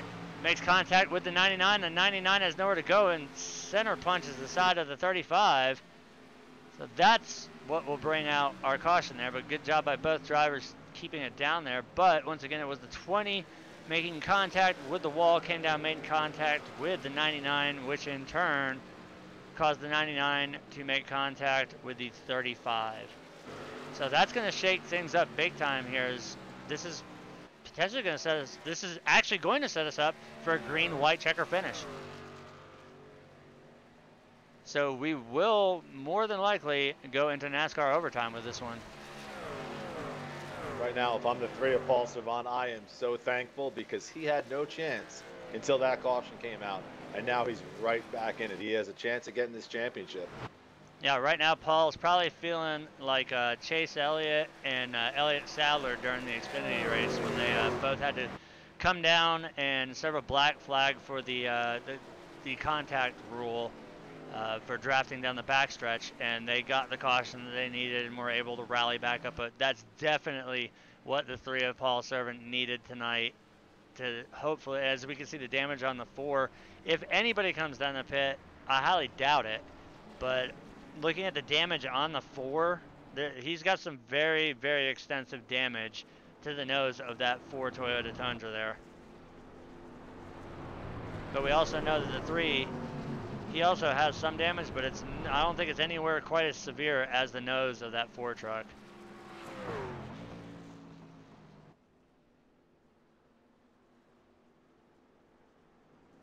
So as the pace car makes its way out of turn 4, let's see what the leaders opt to do here. Are they going to come down for tires, damage repair, anything, or are they going to stay out? And it looks like the obvious answer is stay out.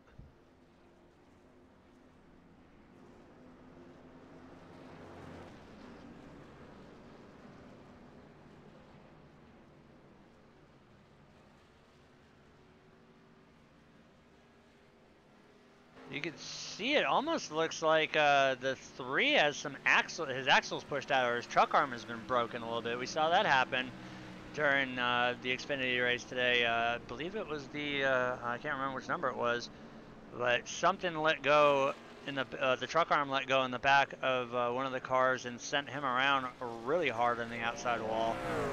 It's almost looking that way for the 3 truck. That, or it's just his bodywork is pushed in around the tire.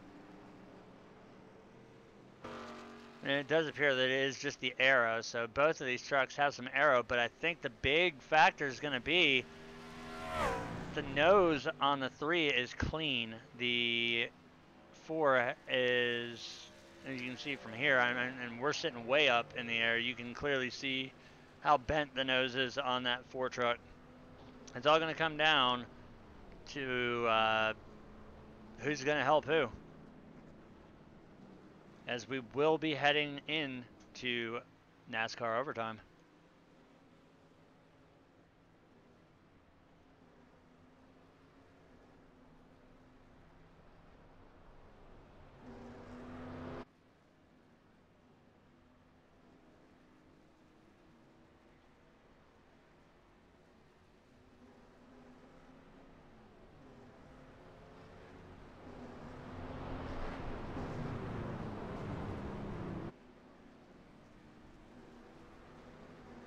And while we are working caution here, we're going to take hopefully our last commercial break and wrap up the season here with Cyber Racing. So we will return with the action momentarily.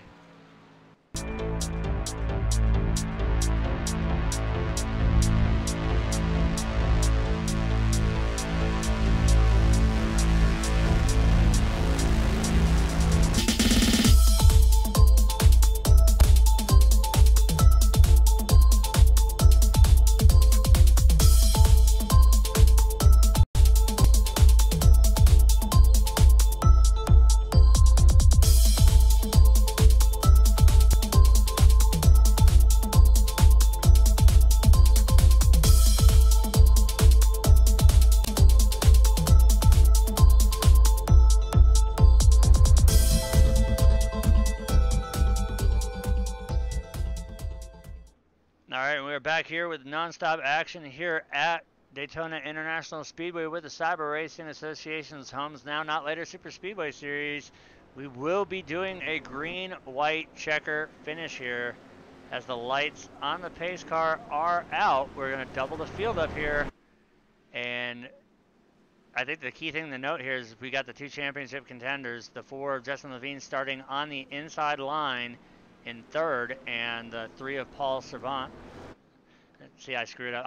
I say it perfect the entire race, but I hear Dwayne say it all the time, and every once in a while, my inner Dwayne comes out, and I screwed up. The 3 of Paul Servant, who will be restarting in the 4th position.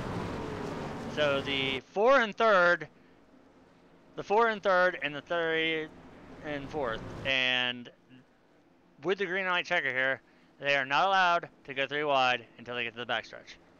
So this is definitely going to be an interesting start, as we've got the 29 of Matthew Welsenbach, who's going to lead us back to the restart here, and the 66 of Bobby Tinch on the outside. Who is going to pull who across the line, or what are we going to see? I honestly don't know what we're going to see here. It's anybody's guess. So hopefully they can make it around, get the white flag, because if they get the white flag, the next flag will end the race. So it's either going to come down to the 29 and the 4 working together, or the 66 and the 3 working together, or maybe the 3 and the 4, who knows? I highly doubt that one being a logical option, but we're about ready to see what's going to happen as Brett Badine's getting that champagne ready. He's going to pull the Mustang pace car down pit road. We're going to restart this race here. Green flag is out. 2 laps here, so let's see what gets done here and who we're going to crown as the 2018 and 2017 champion.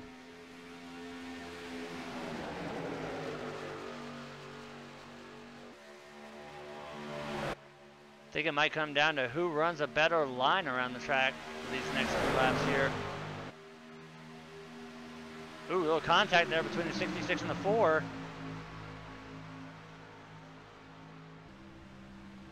See the 3 giving the 66 a shot. He's got help with the 1 of Artie Peterson Jr. Levine has help with the 88 of Gregory Thompson. So right now we have 2 battles going on right here. The battle for the win between the 29 of Matthew Welsenbach and the 66 of Bobby Tinch, and the battle for the championship between the 4 of Justin Levine and the 3 of Paul Servant. This is the last lap here, so right now, if anybody's going to make a move, this is going to be the lap to do it here. Oh, as we see the 3 going around. The 3's going around. Caution is out. The champion will be Justin Levine. Did you drink or anything like that? They took the white flag. The wreck happened after the white flag is out. This flag ends the race, so hand the championship over to the 4 of Justin Levine. The race win will go to the 29 of Matthew Welsenbach, but our champion will be the 4 truck of Justin Levine, as he will be the only 3-time champion here in cyber racing history.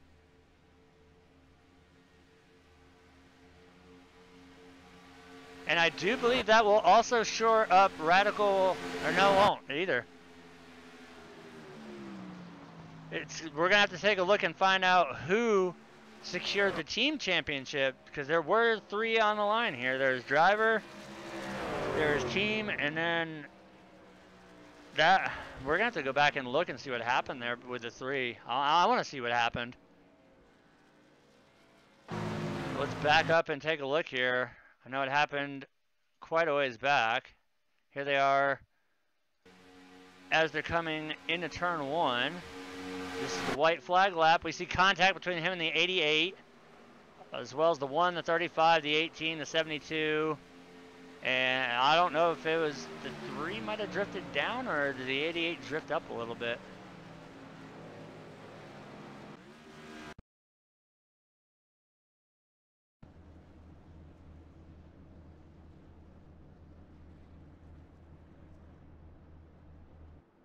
Either way, we know the outcome of the championship here. Congratulations to Matthew Elsenbach for winning the race, but there's going to be celebrations all night long for Excalibur Racing as Justin Levine brings home the championship here.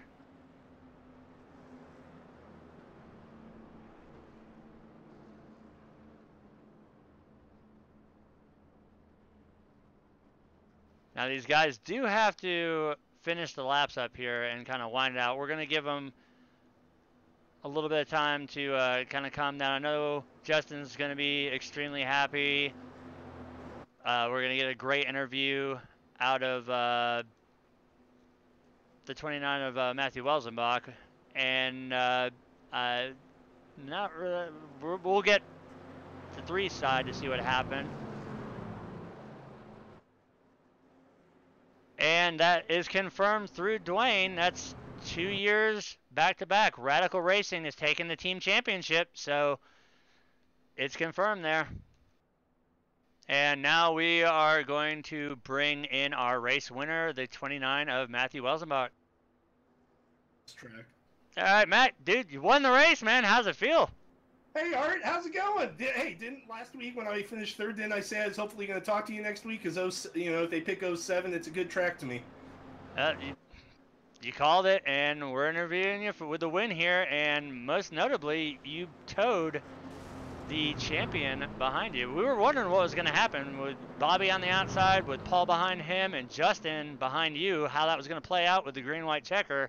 And we saw what happened with the 3 and the 88, and obviously with that flag ending the race, since you guys took the white flag lap, that crowns Justin as the only 3-time champ in Cyber history. But not to offshadow you any, you brought it home 2 weeks in a row, but this time you bring it home on the W. Yeah, this is my second win of the year. I won, I think, the second race of the season, which I think might have been at 07, which would just be too funny. But yeah, had a good race all night. Radical Racing, Greg built a hell of a setup for us tonight. So proud of what he put together, because 07 is definitely not like any other beast out there.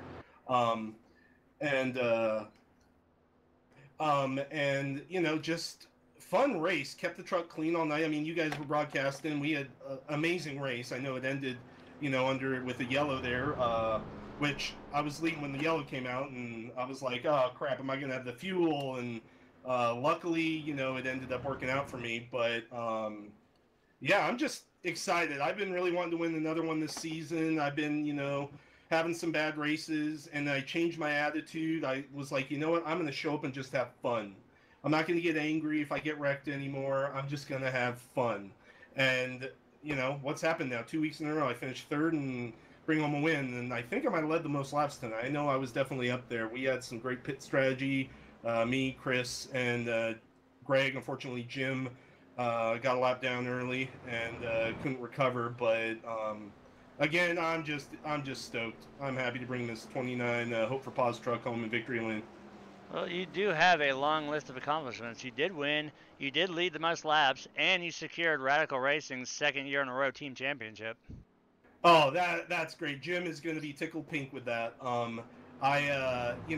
Towards the end there, I was going to work with Paul and Justin. Talked with Paul earlier in the week. I was going to work with him, then Justin, and I really was going to back out of it and kind of let them decide it. But then when I think there's an accident that brought out that caution, to caused the green-white checkered. We, had some issues, and then Paul got knocked out, I think, and no caution or something. And then, just at the end there, I was in the right position, and Justin was going to stick on my bumper because, if he's on the low line, so of course he wants to stick with the guy on the low line. And I know Paul was on the high side there. I'm not sure what happened with him and Greg. But, so Justin stuck with me and, got him his third Cyberation Championship. Congrats to him. Much deserved. He put on a hell of a season. And, yeah, I'm excited. Yeah, we saw a couple instances where the three kind of got the Matt Kenseth term. Sometimes you're the ball, sometimes you're the bat, and both times he was the ball instead of the bat, especially there on the last lap there. But not to overshadow the victory, that's got to be the best feeling to end the season on a high note with a win and to bring home the team championship. With that being said, is there anybody else out there that you would like to thank? Thank Dwayne for, putting this show on. He's not here now. He got stuck working. I know he wanted to be here for the season finale, but his admin team, which includes me and Greg and Bobby Tinch, we do our best to, put on a good show for him. And when he's not here, we always have good shows. It's the weirdest thing. Maybe Dwayne's the curse. No, love Dwayne. You guys put on some great broadcasts, as always. I work tomorrow. I can't wait to watch it, especially seeing this 29 truck up there. Hope for Paws, great organization out in Southern California, rescues animals that are left homeless on the street. So if you can, check them out. And my teammates, Greg, Chris, Jim, we put on a hell of a season to bring home this team championship. I know we didn't get a drivers championship. Greg and I both got knocked out last week, but to bring home the team championship for Jim and Radical Racing, the Homes for Now. It's again a great cause and organization that he is, I think, the head of and part of. So, just tickled pink again to bring this home, and just looking forward to next season. Hopefully we can do a little better and maybe be contending for that championship at the end. Well, we cannot wait to see it next season, as we will be coming back on board for another season with you guys. So we'll be doing all the coverage. So hopefully we get to talk to you many more times next season. But we're gonna end this one on a high note. You got the victory here, and we will see you next season. Good job on the win. See you guys later. That was our race winner and bringing home the team championship for Radical Racing, the 29 of Matthew Welsbach. Now we are going to bring in the 3 of Paul Servant. All right, Paul, it was down between you and Justin, and we saw that there was some kind of alliance between you and Justin for the longest part of the race. Y'all were working really great together. We saw that there was a couple incidences, one that didn't bring out a yellow flag, and then unfortunately the one that brought out the final flag that ended the race and locked the championship down. How did you guys form that alliance tonight? What was the thought process going into that one? It just happened. We pitted. We were a couple trucks, and we ended up with Justin, and we just worked from there on. Now, on that last lap, we went back and looked at the replay. Couldn't really tell if the 88 might have drifted up, or we're not really sure if it might have been netcode or something, but we did unfortunately see you go around, and as well as the 88 and a few other trucks. I know that had to have been disheartening after such a strong season, but nonetheless, you guys put on one hell of a season. It was amazing watching Southern Thunder at work, especially when it was you, Dana, and Mark all lined up together. And hopefully, as we head into the off season and move into the next season, that we see you guys as a top contender again. Because I mean, I love seeing Mark out on track. He's I think like the Clint Boyer of iRacing. There's definitely not another person like him, but. Bring it home second in the championship. I know it's not what you wanted to see, but still has to feel good knowing that you put in a hell of a lot of work, a lot of effort, and had that last lap incident not happen, who knows what the circumstances might have been. Yeah, we don't know. I mean, Justin had a bit of damage from earlier, banging, and I had a bit of damage, and it was it was a drag race there. I have to look at the replay and see what happened. I don't know if she just turned. Well, you managed to bring it home second in the championship. Is there anybody out there that you would like to thank before we wrap this season up? Dwayne, you guys, everybody as usual. Jim for this, sponsor, does an awesome job, and he's back on for next season, so that's great. All the drivers, they put hell of races on. Sometimes we have some bad races, but every series does. But for the most part, the season's been up and down, and it's been great. I made the top three. We battled it out all race. Just a great bunch of guys. It's fun racing with them. And as you had stated, Jim has come back on board for next season as a sponsor, and happy to note that we will be back for next season as well. So we'll be up in the booth covering all the crazy action going on week to week, like you pointed it out. There is no track, or there's no league out there that runs plate tracks that's going to have a perfect race every time. I mean, it's the nature of the beast, but you by far are one, like Dwayne had said in live chat, that you're one of the class act drivers right there, and we see week in, week out by the way that you drive, that the talent, the dedication, the focus, and the teamwork there. So congratulations on a great season. It sucked that we didn't get to interview you as the champion, but still going out on a high note here. Yes, sir, and congrats to Justin. A hell of a job. It was a hell of a fun battle fighting him tonight and working with him. It was fun, and Rick lost connection, man. It sucks for him. Yeah, we did see that, and unfortunately that we thought was going to be the end of the drama, but it wasn't. But there's always next season, and hopefully we'll get to interview you multiple times, because I have a feeling that if Mark stays in for a full season, we're going to see some definite moves coming from your teams. But once again, tough break on it, but ending the championship in seconds, not that bad. And as we move into the off season, but just competing every week, up front all the time, it's a good feeling at the end of the race, win or lose. It's fun. And that's exactly what it boils down to. 99% of the guys don't get that. If they don't win, then they're not happy with it. And that right there is what differentiates you from 99% of the other people out there that race. And why we respect drivers that don't put things way out of picture. But once again, it was a shame to not see it come down to a battle between you and the four, but we will have the pleasure of seeing you all next season. So enjoy your off time, and we will catch you at the season opener. Thank you, sir, and thanks for the broadcast, man. I look forward to watching it tonight. It's always our pleasure.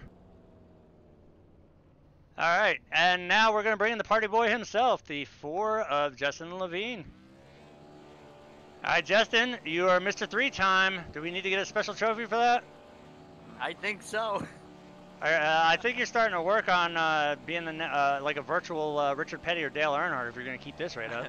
Maybe in cyber. Just got to take that luck elsewhere, too. No, that makes 3 in a row. Now, we were just talking with Paul there. We all would have loved to have seen what would have played out if it stayed green.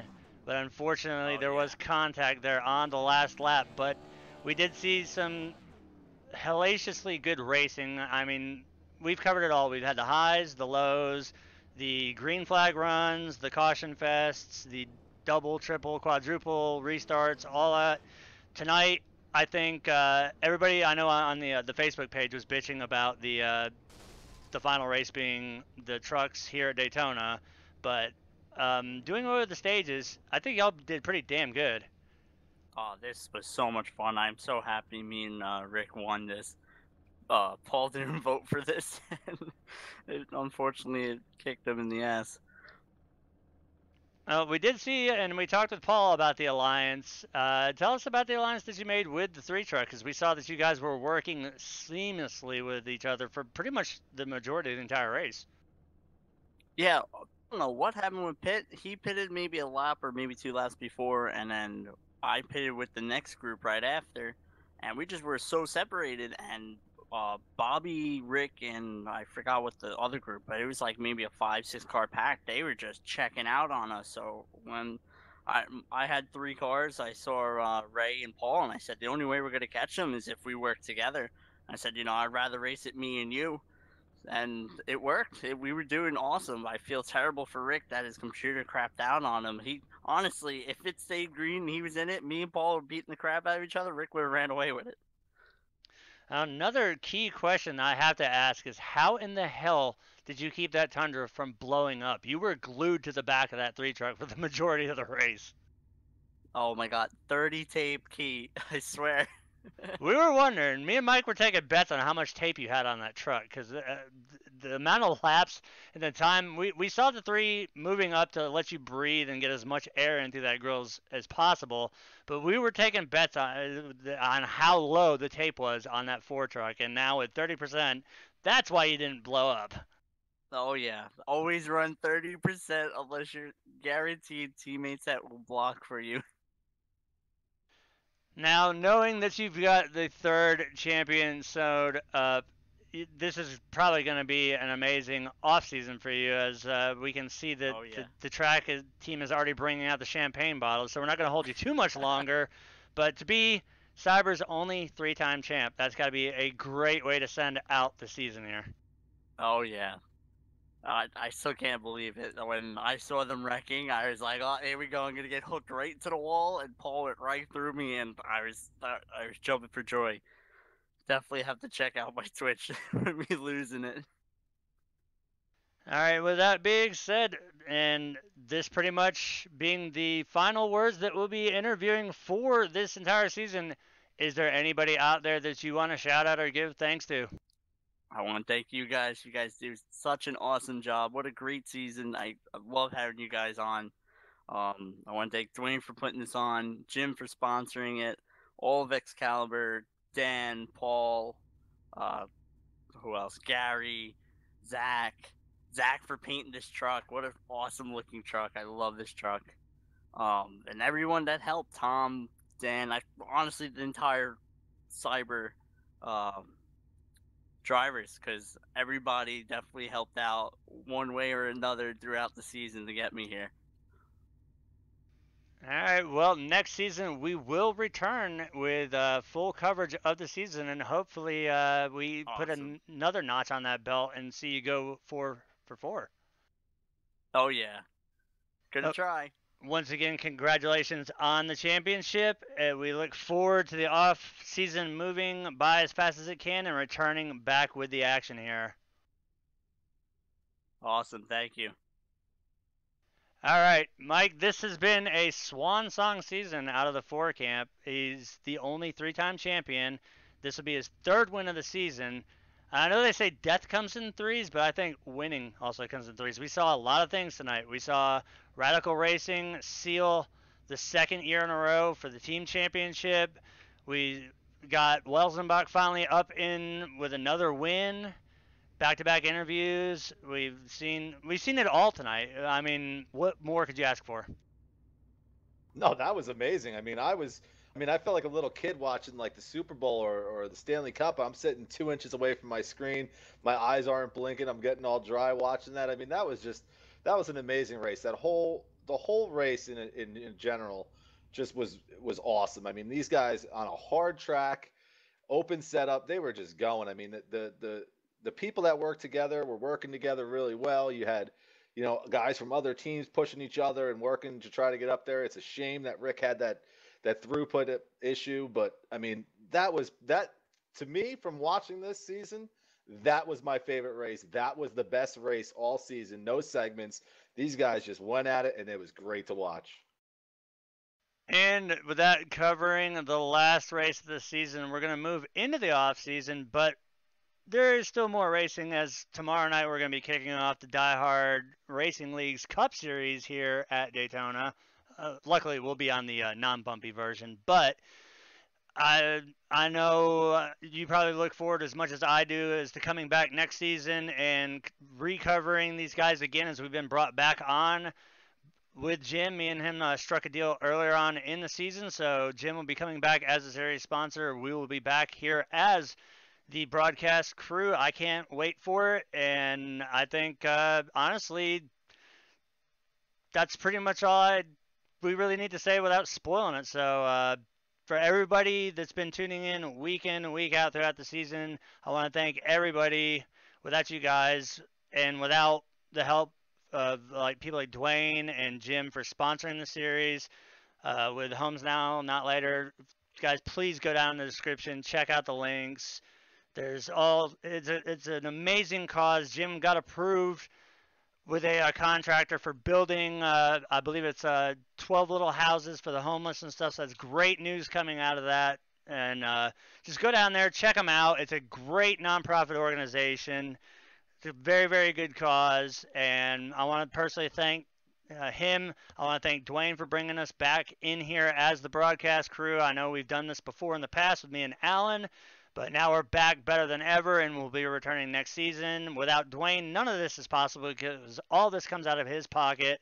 The sponsorship money does help, but everything else, including driver payouts and all that, does come out of his pocket. So huge thanks to Dwayne for putting this league together. We've had a blast covering this season. Hope you guys have all enjoyed it. For everybody here at Homes Now, Cyber Racing, and Die Hard Live TV, thank you for tuning in, and be sure to return when we come back with this the next season with Cyber. And also don't forget to check us out as we are just going to be starting off a 34-week season with Die Hard Racing League. So thank you, everybody, and good night.